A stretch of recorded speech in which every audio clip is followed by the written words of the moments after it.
Hi. Look. Hey, what's up? Hey, Glenn. Who's Busy? there? You done feeding the animals? It just came in. Oh, what timing? Clean the freezer. Oh, you cleaned your freezer out. Right now, it's Dana and Jared, and I think Brian might be listening in at some point because he's not able to call in today, but he said he might still be listening in. So. Yeah. Okay. Hang on, I got to change phones. This one seems to be losing power here. Okay. Howdy again. Yeah. Hey? Yeah. Yeah, we're here. Oh? Yeah, I'm waiting. Oh, okay. Yeah. So I guess it's, Leprechaun. It's about Leprechaun Day. Little green guys hiding inside. Mind you, in the 1800s, I'm told they were wearing red. Really? Oh, yeah? Now they wear green. Wow, I never knew that. Huh. But they used to be little red guys. Devils?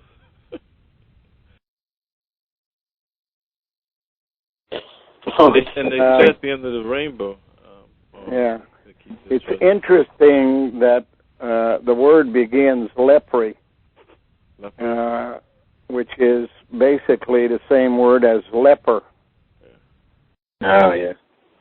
That's the red. And if you're counting from the second letter, it's helper. So you can either harm or assist. Yeah, right. Yeah. Leprosy. Helper. And he's got the pot of gold at the end of the rainbow. The Rainbow Bridge. Niagara Falls, and apparently it crumbles as people run across at the end times activity. I don't know in which way they would be running, since the water would come first, I imagine, out of Canada, out down the locks, so they may be running to the U.S. first, and then when the peninsula breaks, it's the other way around. Everybody that ran to escape the water is heading for the water. The same thing if you look at the amount of water that's on the ground right now. It's starting to move towards the Ottawa Canal in Illinois, which basically means if water were to come down Lake Michigan, people would run south and be hit by the wave that comes up from the rear. Funny, isn't it true that leprechauns, aren't they like make shoes or something, and that's what they spend their time making shoes? And well, that's what they say, but it's because the word shoe, if you start at the second letter, is hole. It's the word they use for hooers, and the other way around, it makes rogues instead of brogues. Right. And rogues. It's linked to soul. As soon as you get down to the shoe, you're close to the soul. Yeah. DNA. Yep. And carries a pot of gold at the end of the rainbow because it's really a symbolic way of saying IRS. Yeah. Yes, sir. I wanted to ask you. Ask? Ask. Ask King. I wanted to know, what do you find, like, whenever you find the word CAP or cap, what links besides Antarctica? The northern, right? What link is there to Antarctica? I mean, the word cap. Okay. Pac-Man. Since an A can be an O, TikTok. Since an A can be an I, tick stands for time passing. Mm.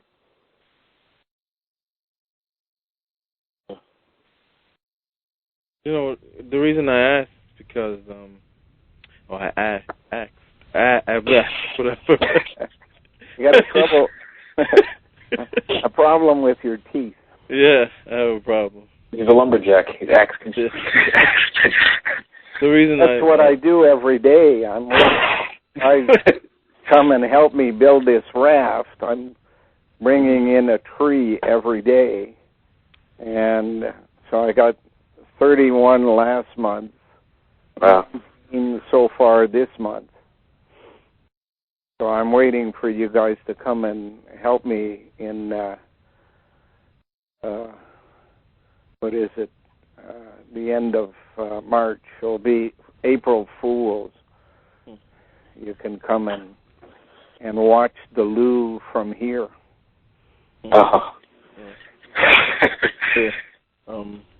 If they allow you to come in. Yeah. That's kind of what we've been working on as far as the right process, if you're, or how to talk to these people that are in charge of the border. You know. If you know the people in charge of the border, they don't discuss things with you. They act. The same thing with the American border. If I went over there, they have the legal right to put me in a cell for 2 years while they check out that I'm not a terrorist. That's if you agree to that. No. You don't agree to anything. As soon as you cross the border, you're in their territory. That's what they told me. That's what I was told. If I were ever to come by there again, they would just take me to jail. Yeah. And I had the experience when I was in jail. The jail I was in Albany, and it was actually a bunch of people from who were at the Canadian border. Yeah. And for that same problem, they were all locked up, sent to jail. Yeah. But, I don't know. Me personally, they make the rules, and it doesn't matter what the law is to them. If you look at Jenny's order, there is at least one paragraph that is a cut and paste. When you copy it on a copier, it comes out all light. You can't even make a copy and see the text from the copy until you go back and really crank up the density on the photocopier. So obviously, if the minister writes Jenny a letter and he quotes something from the exclusion order by saying you had the option to, and it doesn't appear on the exclusion order, you want to know where it is, it's most likely underneath the piece they pasted over the top that doesn't give you any options. Plus, it says there is no right to appeal on their website if you're a visitor.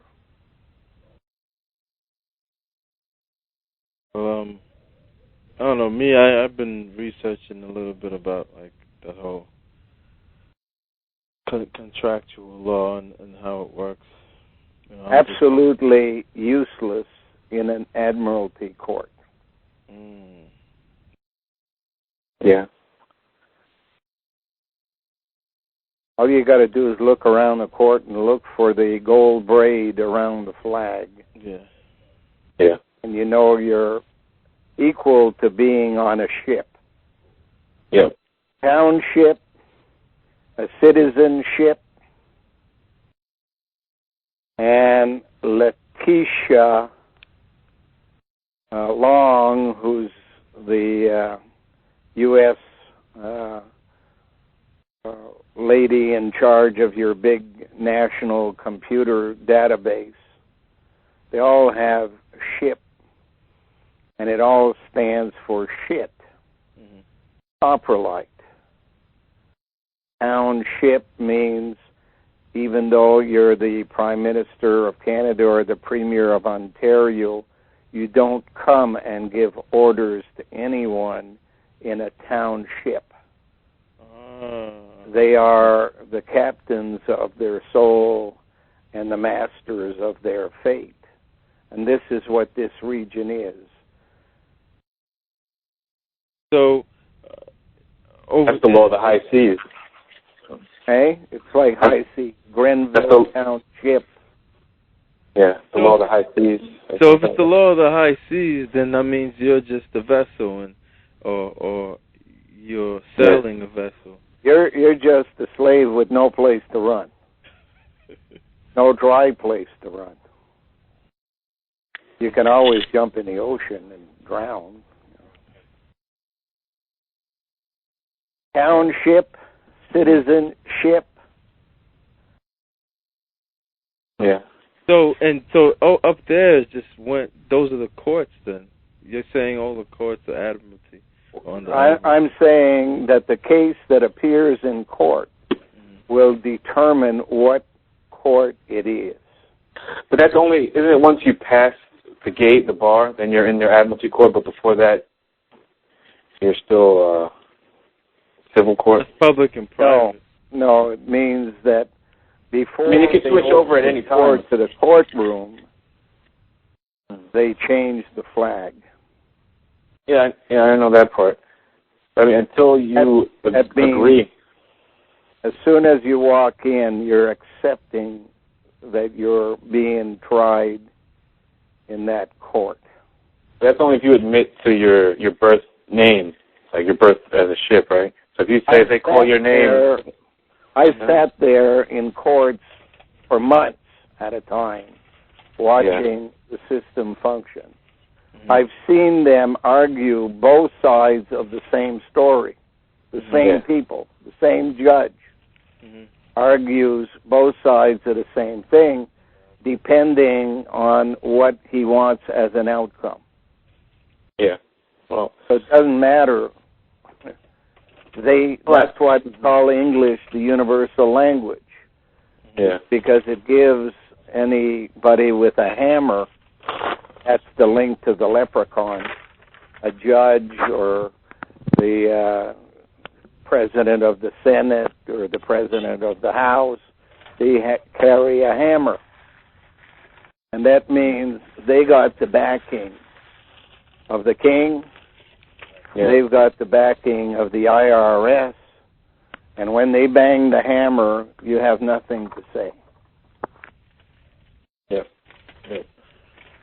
There is a law on the Criminal Code of Canada that says if you defend yourself, you're allowed to tape that hearing, because it cannot be expected that you can make all the notes you necessarily need if you're asking the questions yourself.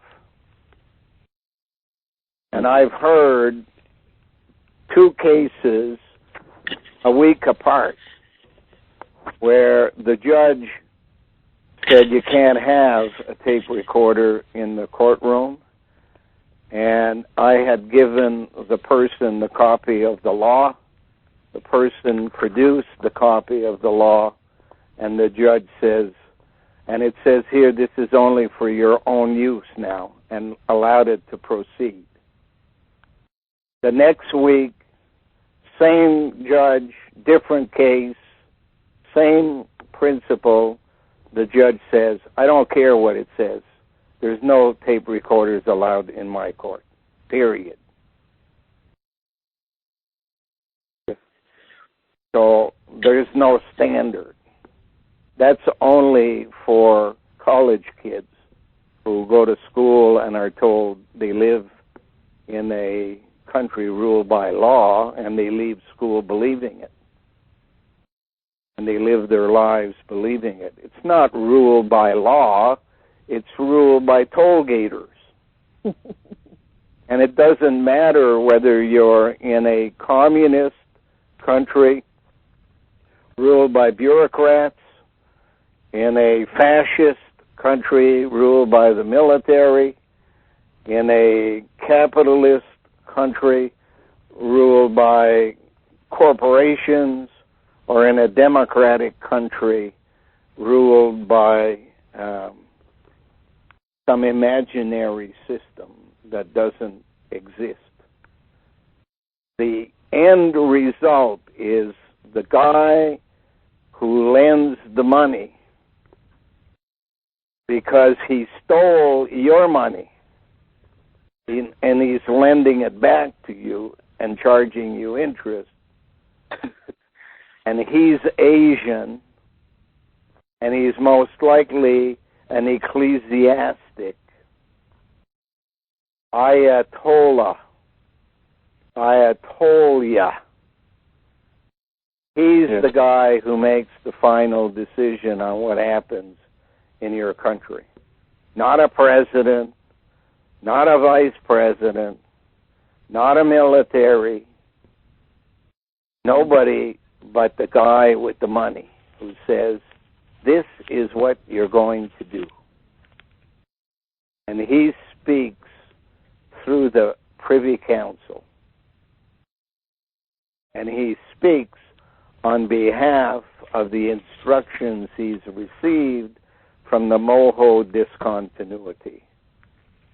And the most likely guy to be in that position right now is Ayatollah Ali al-Sistani. He's still alive? The fifth Ayatollah of Iraq. Yeah. Name Sistani's kind of. His tan. Kind of. His tan is Nazi, is saint, is ain't, is tane. Number 5 means he's above the 4 dimensions of the 4 sides of the pyramid. But I'm still on behalf of the cats. But I'm still trying to understand that what you were saying. You were saying that admiralty law, if it's still law, it's still a contract then, because that's what law is, right? It's just a contract. No, it's a wall. Law, you never use the word that you're saying. They don't speak in that way. When it says something, that's not what it means. If it's law, it's wall. And those are the first 3 letters of male as well. The little guy inside tells you what to do. He can tell you remotely when it comes basically through the radio, which is the word radio without the I, or he can tell you directly if he's been implanted in your feminine body.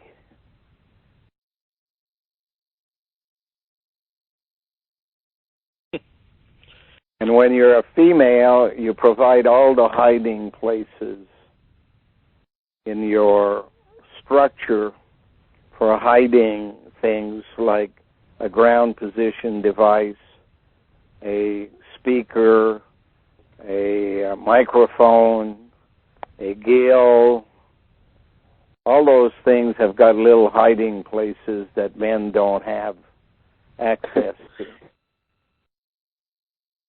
Plus, a little male on the inside can be called upon to fertilize your egg when it's time to clone yourself. That's the new slave, and it's being made by McGill.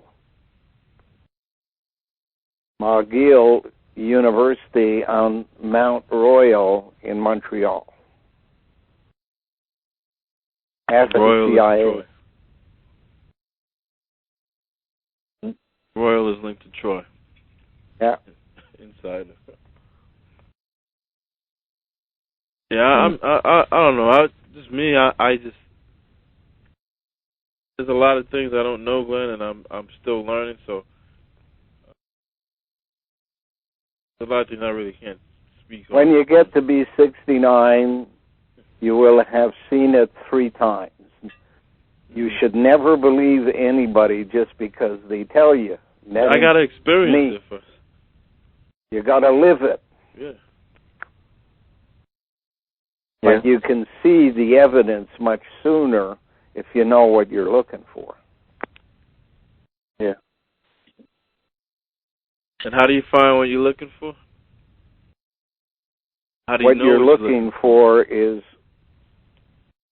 what they say what they do?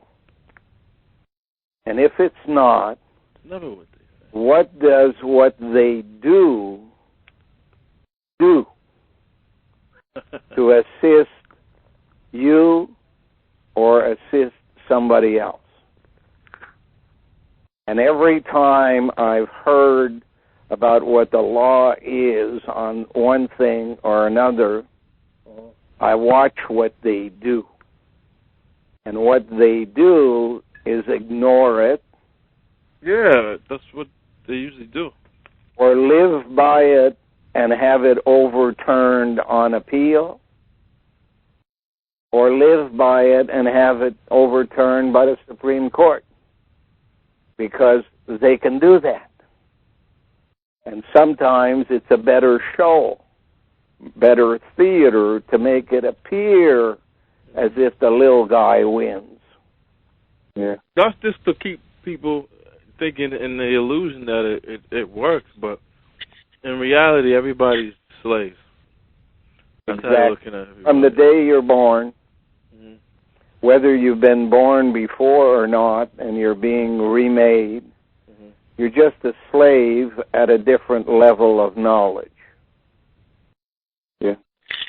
But people are slaves also to I believe, Glenn. It's because they don't know who they are. Of course they don't know. Who's going to tell them? The system's not going to tell them. No, and the media's not going to tell them. And the IRS told you, Glenn? Who told you? Tell them. Who told you? You have to find out, right? I had to live through all of the experiences and say, aha, I've lived this before. I've been down this path before, but not in this life. Yeah. So I got to find the doorway to my archive and find out what Plato said when he said, you're born with all knowledge. It's a matter of retrieving it. Yeah. That's what I did. Broke away from my existing life because I knew I could never do it there. I'm too busy. Too busy doing their stuff. Yeah. So I walked out of the house and handed the keys of the house to the bank, drove the vehicles to the dealership, gave my wife whatever it is we had, and told her, go live in an apartment someplace. You have a job. You'll survive. I'm going on a hunt. I'm going to find out who the hell's running this show. Because I don't believe I've come across that person yet. Yeah. Everybody tells me they're in charge, but they're just following somebody else's orders. So I pursued the media. I pursued the police. I pursued the politicians. And all of a sudden I found out they all had something in common. In a democratic country, they belong to a secret society. And I said, how does a democratic country ruled by law operate if they allow secret societies? It's not practical. Yeah. If you're a believer in democracy, that democracy can happen in secret. There's something wrong here. So then I had to find out, is it these plumbers and electricians and people locally that have a big G on their building that are running the show? No, they're just errand boys. Who's running the show then? And you go back in time long enough and you come to a place where there's someone called a knight. He's a priest and he's a soldier. And he doesn't like both sides of the job. He prefers one rather than the other. If you're a soldier, you don't mind coming home at night covered in blood. If you're a priest, you hate it. Somebody's got to wash your tunic for you. Yeah. So they divide the job, and the pyramid goes from 3 sides to 4 sides. 4 dimensions. Who are the other 2? Well, obviously, these guys got to be given directions on what they want to do and how to do it, so they need to pretend we're in charge, so they create a system of government. Mm-hmm. So that's the 3rd side. And then they got to be paid their bribes for doing what they did while they were in government. So they create a war, what Eisenhower called a military-industrial complex. That military-industrial complex makes all the tools of war. Yeah. But sometimes there isn't a war going on, so it's got to be doing something in the meantime, and they've established that consumerism will keep the factories running until they can figure out how to start a war someplace. And General Electric and Westinghouse and Boeing and all of those places could not exist if all they got was the product of war or the consumer product. But you put both of them together, and there's no low points in their business cycle. And they can switch from one to the other with very little change when the time comes. That's interesting because you find out General Electric was actually behind like some more, at least the Nazis, the German Nazis. Sure. The chemical industry basically ran Germany through A.G. Farben. Yeah. BASF. And nobody bombed them. Surprising. There's the main company behind everything that's happened in your enemy's backyard, and nobody bombs them.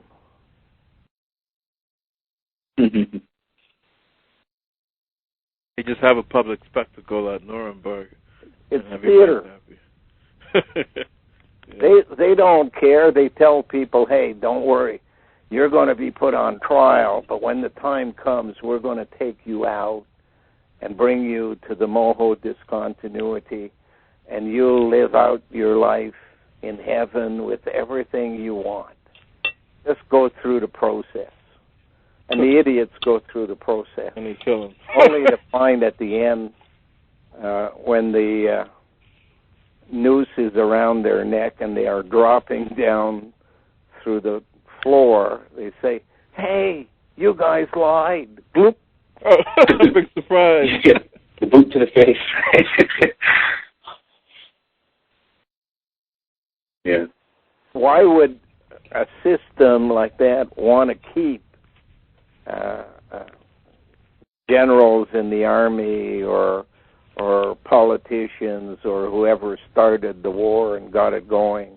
Why would they want to keep it for the next generation? They know too much. Yeah.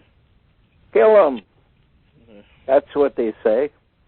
And everybody in New York who works in the financial market and goes to their lodge meetings and get these promises of everlasting life and say there's going to be a flood and everybody's going to be washed down the drain, but you're going to be saved. Ha, ha, ha. Yeah. Yeah.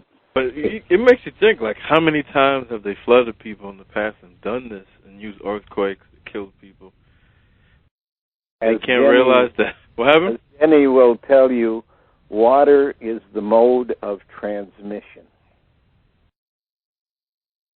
That's how you make change. Water. Yeah. Yeah. How you get rid of turds. Yeah. Flush them down the toilet. And that's what coprolite is. Turds. Yeah. Who's in charge of banking? There's a place in Canada called the TD Bank.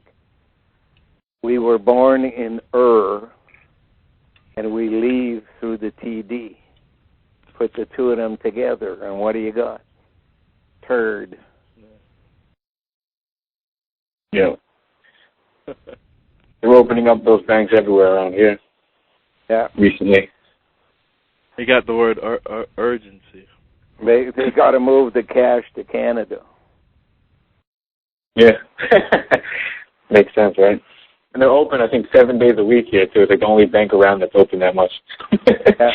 Like you never hear of the late hours. Just come on in. Yeah. Oh, back to that thing. I know Jenny told me she didn't sign that document, but they had some type of, if you don't respond within a certain amount of days. Was that what was covered by the copy paste? That wasn't in her document. So no matter what, that's how they work. The minister wrote to her and said, you had the right of appeal within 15 days, and you chose not to appeal. Yeah. Our answer is, where was this right to appeal? Where did it appear? You can't have a right if you're not told about the right, and it's certainly not in the order. And what is one supposed to do when they're on the highway, moving to be with their husband from one end of the country they're coming from to diametrically opposed area in the opposite end of the next country? What are you supposed to be doing? Sitting in your car, working out an appeal that you have never heard about? Yeah. So that's what they try to get her for. The person at the border, I'm the ruler here. And you're looking at a 25-year-old girl who's telling you, I'm the ruler. We don't want people like you in this country. Excuse me? You're a toll gater. You stand at the toll gate. You're not the ruler of the world. And then they cover up for her, because she's part of a group of women. Her job is to make sure that there are no real women coming into Canada. And there was no way to, like, hold that person who enforced that responsible, or it would just be a waste of time, you think? Well, we did. And they had an investigation. And the investigation said, we looked at what was there, and we agree. And we had a superintendent of the police look at it, and he agrees. Excuse me, if you were a policeman and you were sitting in an office near the border, and some person came to you and said, I want to exclude this person for a year, what would be your responsibility? Your responsibility would be to listen to what the person has to say, why she wants to exclude the person for a year. The second thing you would do is go speak to the person, find out who that person is, and find out if that person is linked to the country. Does that person have a benefit to the country that's coming in? And if that kind of event had occurred, the person would be standing in front of a 55-year-old woman who's got a document on her that says she has just left employment in California, where she assisted, if not was the most responsible director of nursing, for having raised the status of that hospital to a 5-star operation, the highest ranking over the last 3 years. And we're sorry to see you go. Thank you for your effort. And you'd say, do we need nurses? Do we need directors of nursing?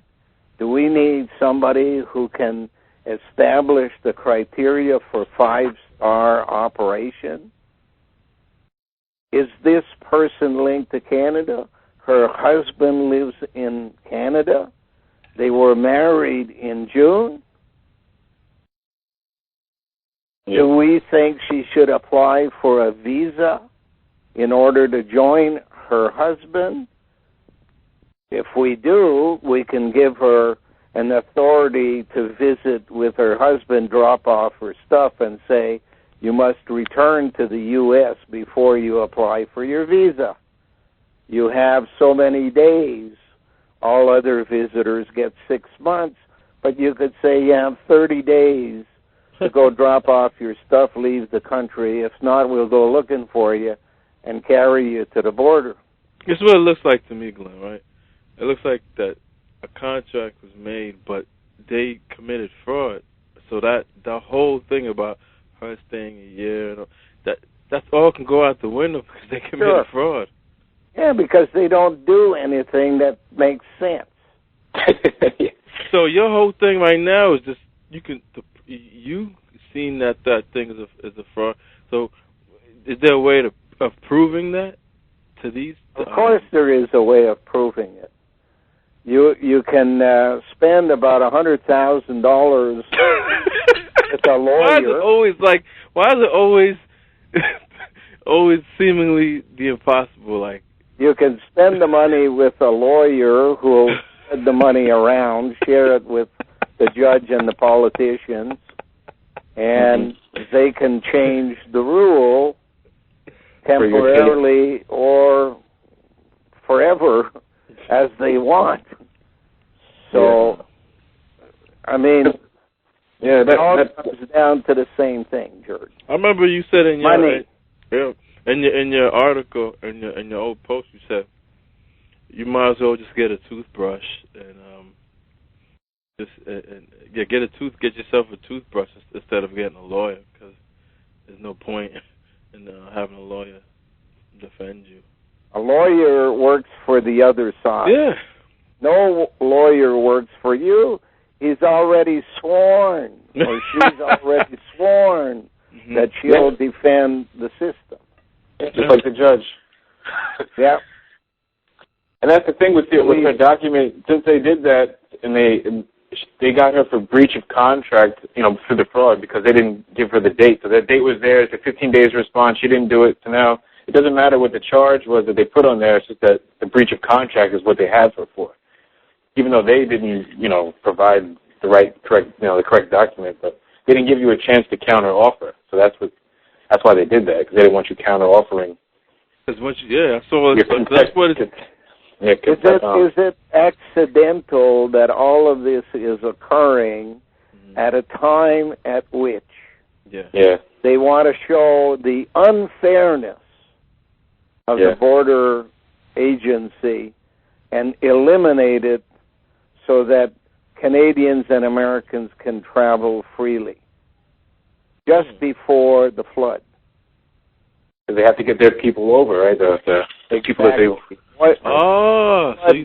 They need the transparency and the ability for some of their people to come and take some of the jobs that are going to be made available in Ottawa. So that makes more sense, because they don't want, they say they need all, say, nurses, et cetera, and when you have one come, we don't want that one. We have our own coming in, in 3 months or whatever, whenever we decide to let people come over. We have to keep those positions available for them and whatnot, right? Well, that's one way of looking at it. I'm sure you and I can agree, but I don't think the system would agree. They would say, no. They always have a reason for doing everything that looks stupid and is stupid under the common sense of things. But they never make mistakes. They have a reason. They're not doing it because they're stupid. Right. They are not stupid. No. Everything's well calculated.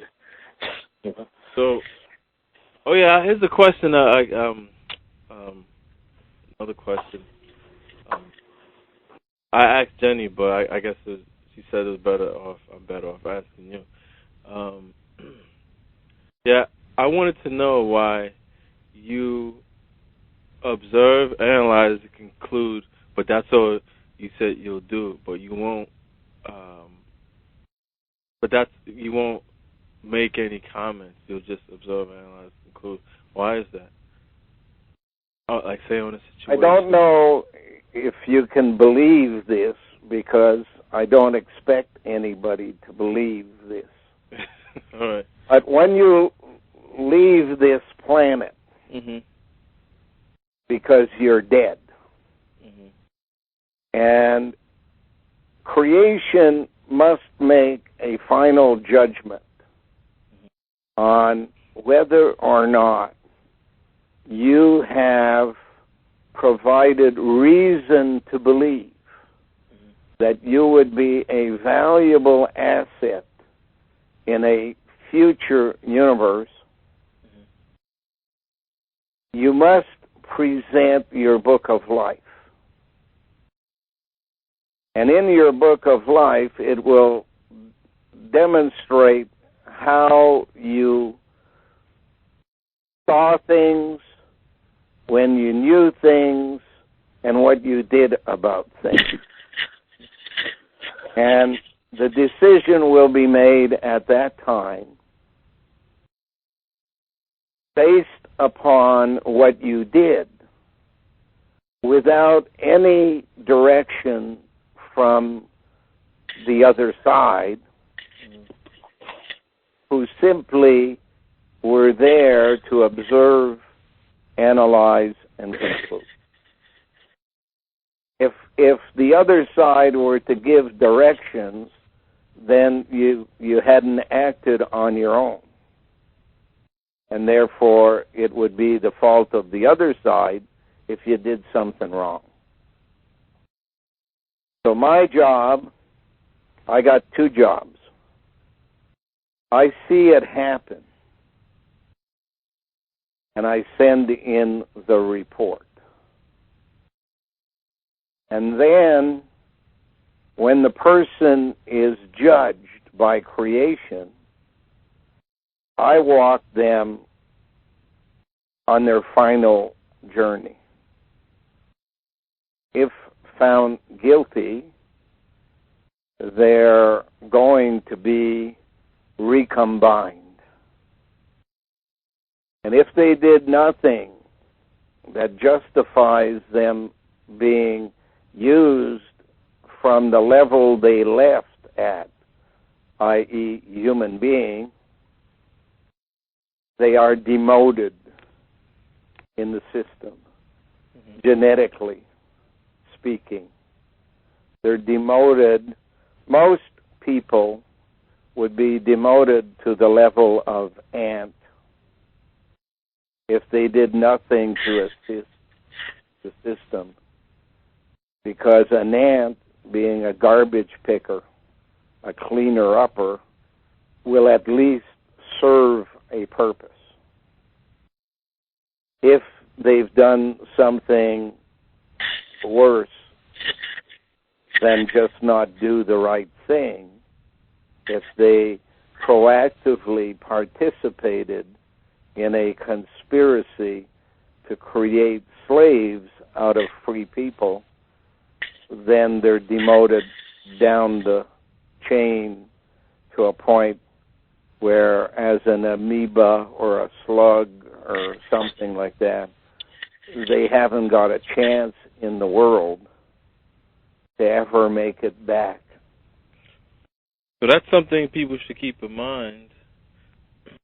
Is always ask yourself, I guess, am I proactively or taking part in a conspiracy to make slaves of people? You can't be blamed for not knowing, but you can pay the price if you knew and did it anyway. Yeah. That's such a nobody who joins a secret society has intentions of doing the right thing. You don't need secret societies to do the right thing. You need it to cover up criminal conspiracy. So just the fact that somebody joins a secret society is a factor when it comes to sentencing. So, I'm saying, if you know, you're aware of something, you're aware making slaves of people, but yet you're still involved in it all. You're identifying. So, redeeming social value. Is there something in your life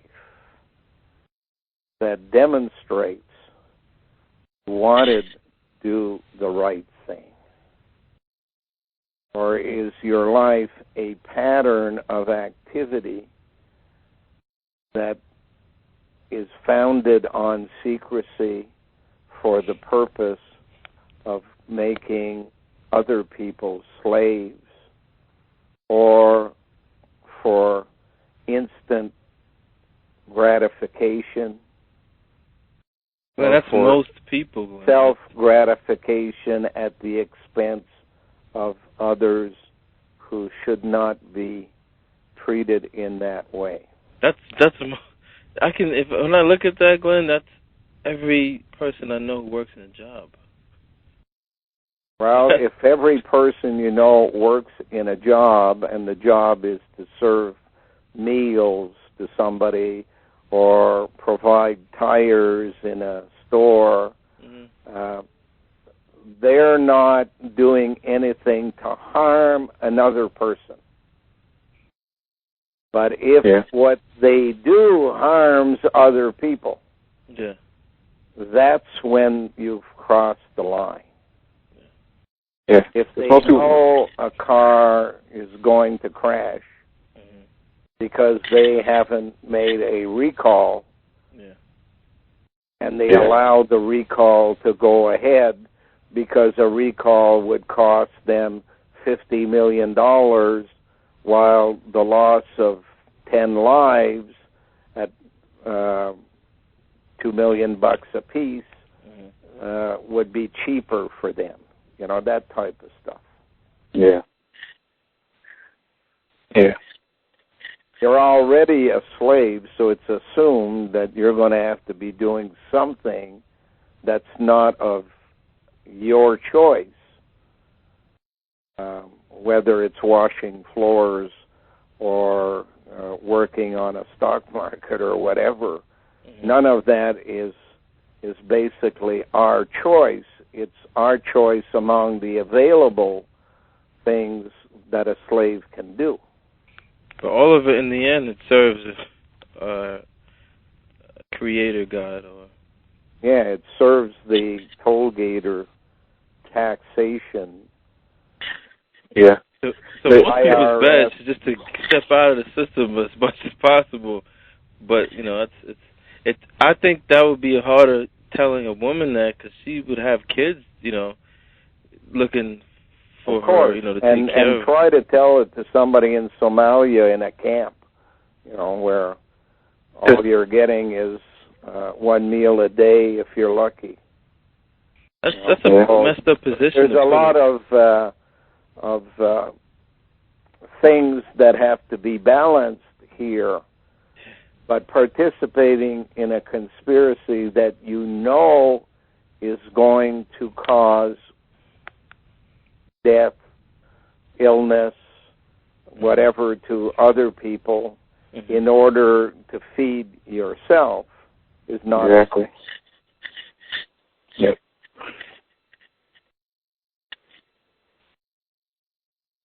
The minute you join a secret society, you're saying, I'm willing to listen to the criminal conspiracy they're going to offer me. That's a messed up position, I think. What a choice for, like, a woman. Like, it's either anyone. You undermine or whatever, you hurt your own species to put food and children's mouth, or you watch them starve and you'll just be recombined. Yeah, go back to the beginning of life and see the problem that women have in the system. First of all, they're born and they're hermaphrodites, so they're in charge of their own lives and of the life they can clone from that point on. When the Neanderthaler comes around and says, okay, now it's time for you to share equally with me. And they say, that's fine. We'll share. But then they find out that what is meant, that the Neanderthaler doesn't have the interest of the child in mind, but is in it for self-gratification. So they have to step in and say, you can't have children of ours anymore. Right away, that starts a big fight. And the Neanderthaler starts thinking up, how can I get even? Well, I can't get even if I can't be there and I don't know what they're doing, so I need spies. So the first thing they do is try to bribe people to be spies. But there's a limit to what an outsider can see, especially if they're not a woman. Yeah. So they decide, okay, well, let's make women of our own. And the first step would be to basically make a male, which would be more like them, and castrate them. So they have a eunuch join the gang. He's not a threat to the females and can listen in to their conversation until they catch him doing it. So then they're excluded, eunuchs are excluded from participating. So what do? They make effeminate men who are not a threat physically to women until they're caught spying. And then they make women who love women until they're caught. So each step is trying to improve their ability to spy upon clan mothers. So finally, the decision comes down, hey, we can manufacture a woman and remotely control her. We can send messages to her brain and make her do the things we want her to do. So she won't be feminine, she won't be masculine, she'll be the same as everybody else, and nobody will know the difference. We'll be able to sneak that woman into the highest ranks of males and have her act on her own, depending on what the need is. So, Glenn, that big idea they talk about, that first thought was a thought of self-serving. A big conspiracy. And a reason why we're in the mess we're in. So, when they, I wasn't thinking about that. Like when they divided genders, they did that to serve themselves. Absolutely. That's so not how they sold it, mind you. Mm-hmm. They sold it to the clan mothers on the idea that they would have somebody doing work for them. Yeah, helpers. They didn't have time to do themselves. Yep. Yep. So, do you think they had, bad intentions for Clan Mother at that? What difference does it make when they got the idea to change it? Yeah. It's that moment when they did it for the bad reasons rather than the good reasons. And that's crazy because what would cause an animal to, for millions of years, thousands of years, whatever, they're living just perfectly, and then they just all of a sudden want to serve their own purposes? In every species of life, there are aberrations.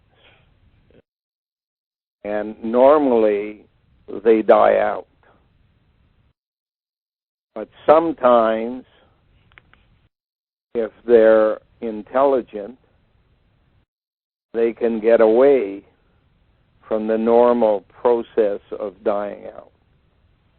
And basically, that's what occurred. They manufactured a computer that could make the decisions for you. And then the computer would ask them, what is it that you're looking for? Well, the first guy may have been there and said equality. And the computers made the rules for their behavior based on equality. But then somebody may have ended up in charge and said, no, equality doesn't work. I'm not getting what I want from these people. I want superiority to be the defining factor.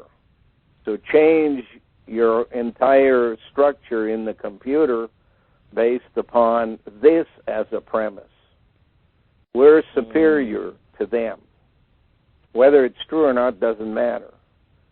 Just as long as they program the computer that way, that makes it happen. That program as they did that, creation says, I guess the plan that I laid out is not going to happen. So what do? Well, you say the plan that I laid out can best be defined as a universe shaped like a football. And it starts at one point, gets fat, then it starts to decrease down to a point again. So my choice is to get rid of it, punt it. This ain't going to work based on what they now have programmed into their means of existence. So my imagery that I get in my head is that as the point of the football goes from a point to the largest place and was intended to shrink and come back down to a point, and you would then have a package of how everything had worked and apply the part that worked the best in the next universe. He says, it says, blow it up. Let it expand without a transition point. And at one stage of the game, everything will be so far apart, no sun will have any impact upon another planet, and they will all have died out of their own making. It's like, give them enough rope, they'll hang themselves. That's not funny, but that's the imagery that I live with. Glenn, Jennifer told me something a while ago, and it's weird because I think you told me it, but I don't know. It had a different effect when she said it. It was basically about like creation and basically give a little bit of time, each day or something with creation. But and I don't know, man. I don't know what you're saying yet. Yeah. But I don't know. I've been doing that. You talking about like your pledge, 13-day pledge to creation kind of thing? But, like talking daily talking? No, 13-day pledge. It was more like just asking what it wants of me every day. Well, creation wants you to be you. Mm-hmm. And in saying that, if you want things creation doesn't want, creation doesn't want that for you. That's not what he made, or she made, or it made. What creation made was a human being that will feed itself, clothe itself if it wants to, house itself, fix its own health, all of those things. That's what creation wanted. Mm-hmm. And if that's what you want, then you're on creation's side. Mm-hmm. And you're doing what creation wants from your existence. But I don't know, for me... But you have to tell creation that you're on its side. So it was decided that the way to do that is to mix the private and public aspects of it. You tell creation you're on its side without using words, and no one can direct you as to what you can say, because then it's the other person doing the talking. Mm-hmm. And what we agreed to do was to stand out in the field, make a noise that would be heard by others. Here we chose a hammer and a propane tank that's empty, you can hit it, it makes a loud noise.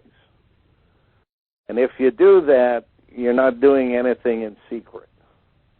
Then you stand there and or walk around or whatever it is you want to do, and just have a conversation with creation. That's what I do. I don't bang anything. It means pledging that you're on creation's side, basically. And you don't need to be doing it so that other people can hear your words, because it must be your own thoughts, not their words. Yeah. Creation knows whether or not you're telling the truth. Yeah, I'm not using words.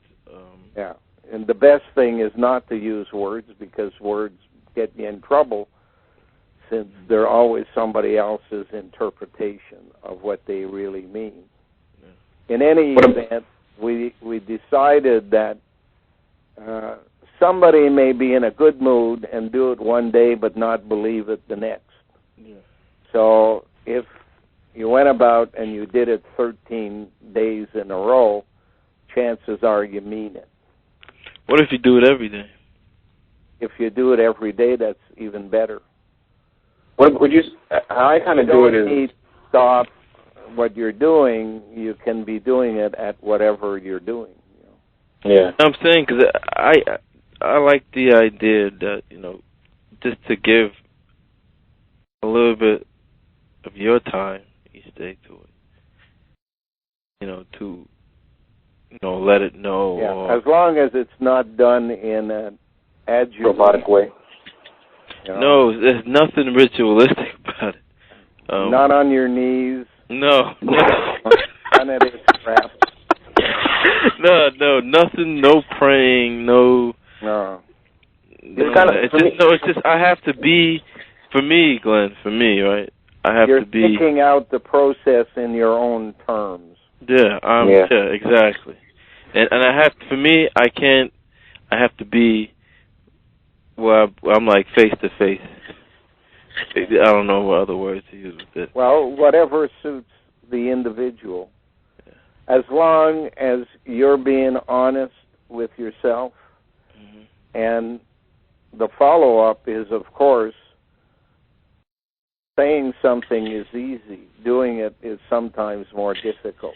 So the proof in the pudding is, does a person do what they say they're going to do?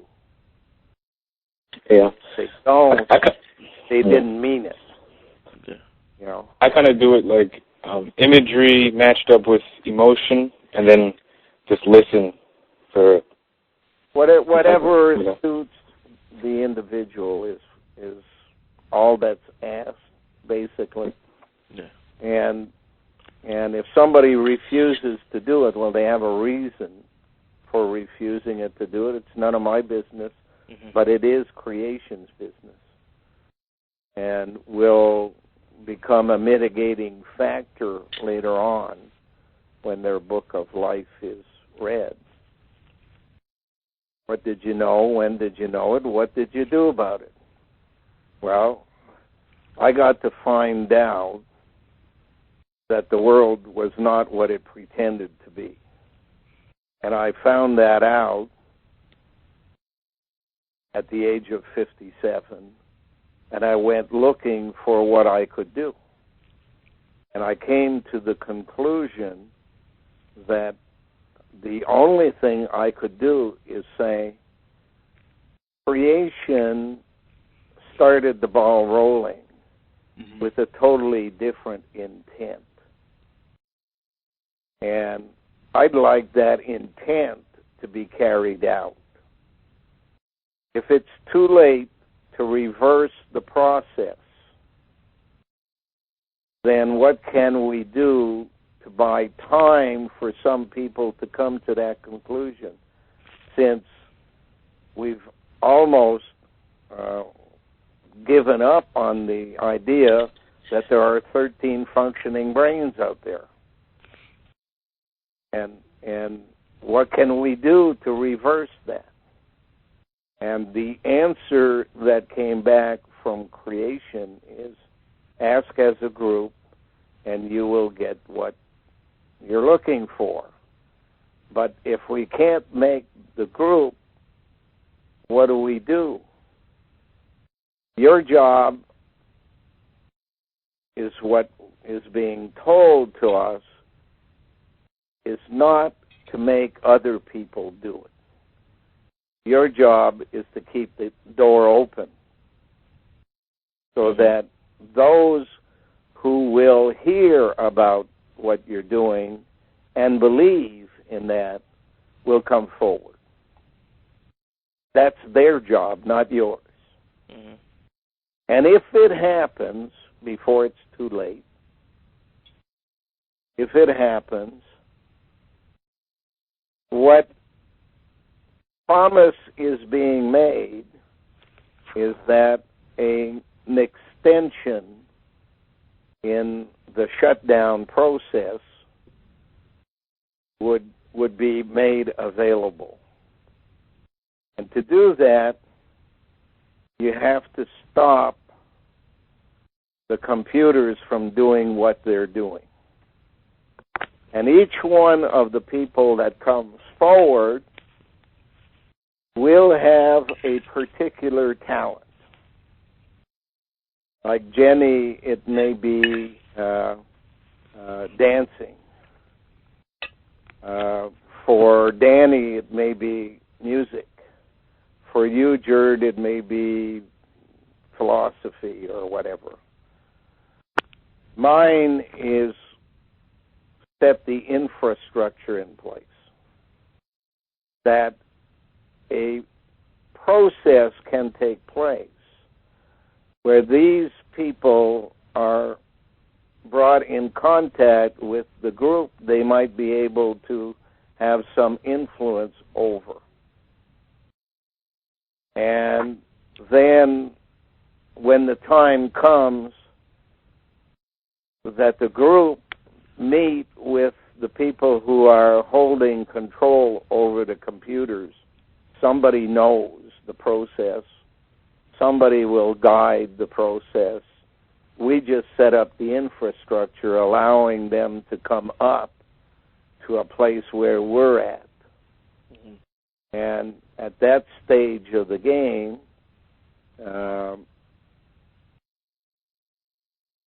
a debate or a conversation on the pros and cons of shutting down the computers will exist. And if there is an agreement, someone will know how that can be done, whether it's a Neanderthaler, a Valkyrie, a military person, a business person, a politician, a priest, a nun, or anybody else. Someone will know how those computers can be turned off, or at least the instructions from it can be blocked. And should that take place, there would be 5,000 more years available to humans, prove to creation that there is something here worth saving. If that can be done, a large number of humans would migrate out of the fifth dimension to the sixth dimension, and the rest of it would perish. The rest of humans in this universe would perish, as the universe would eventually perish itself. That's basically the plan. If the 13, or if we're lucky, 30 or 60 or whatever, are unable to convince a larger group, they will migrate out as a small group. to the sixth dimension and prepare to, the word is remember with creation, in order that what they learned and what they knew could be used in the opening of a new creation, Wow. new universe.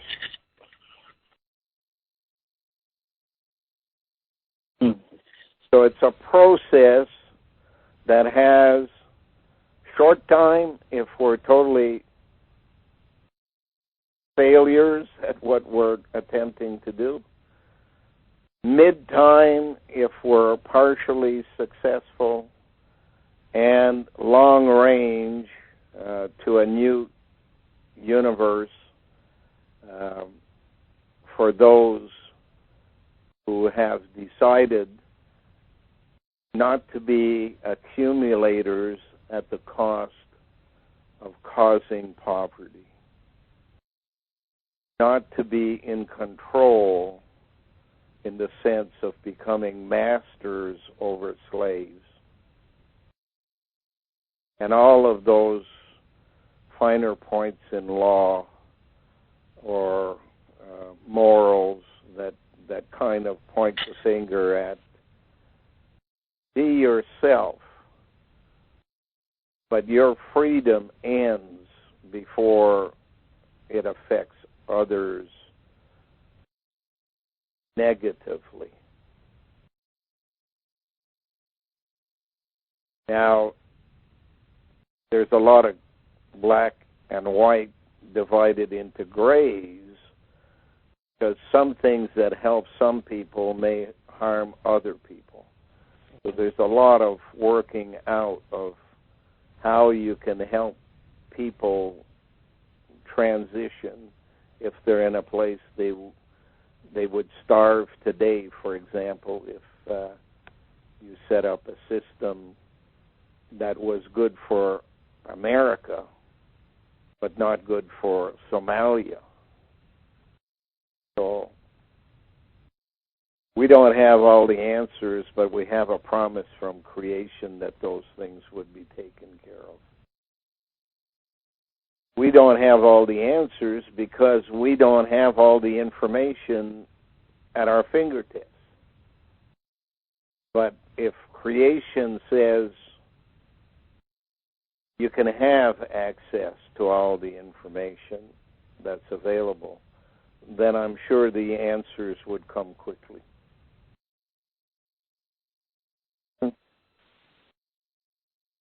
It's simply a matter of doing things the way creation intended before the process went off target. And you know, the further you get away when you're dealing with angles, the more the distance causes a problem. Yep. A lot of people start something, political parties, religions, whatever, with an intent to do the right thing. But within 100 or 200 years after their death, somebody else takes over, and their intent is to do their own thing. So creation has to be basically the leadership. So instead of a person providing the leadership, it's a process that provides the leadership. Self-regulating, self-perpetuating process that does just like nature does. When a branch goes off in the wrong direction, eventually it's taken care of. Yeah. Always corrects. Yeah. Self-correcting. So yeah, with this thing I was saying, communicating or whatever you want to call it, creation. I guess I was attempting to try to tell you how I do it, but I kind of knew I couldn't really. You can't. There's no way that you can explain you. Yeah, because the way I have in my mind, it's like it's totally doesn't even. There's no like logical or it just doesn't. No words to express it. It doesn't make sense to. It doesn't even. It makes sense to me in my mind, but I can't make it make sense to anybody else. Oh, and you can't expect anybody else to explain themselves to you.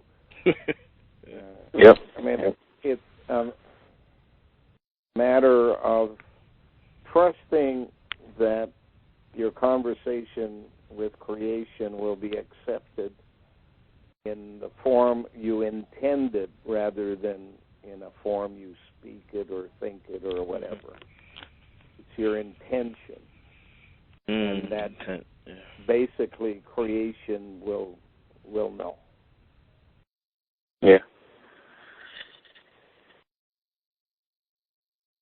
But if you then proceed to say, I want to become the accumulator of this group, control, you haven't basically got the point. Observe, analyze, conclude. Let the rest of the stuff fall in the hands of creation. Yeah. Oh yeah. Brandon from Toronto. I think Toronto. He wanted to know if he could put those posts that you have on his blog as well.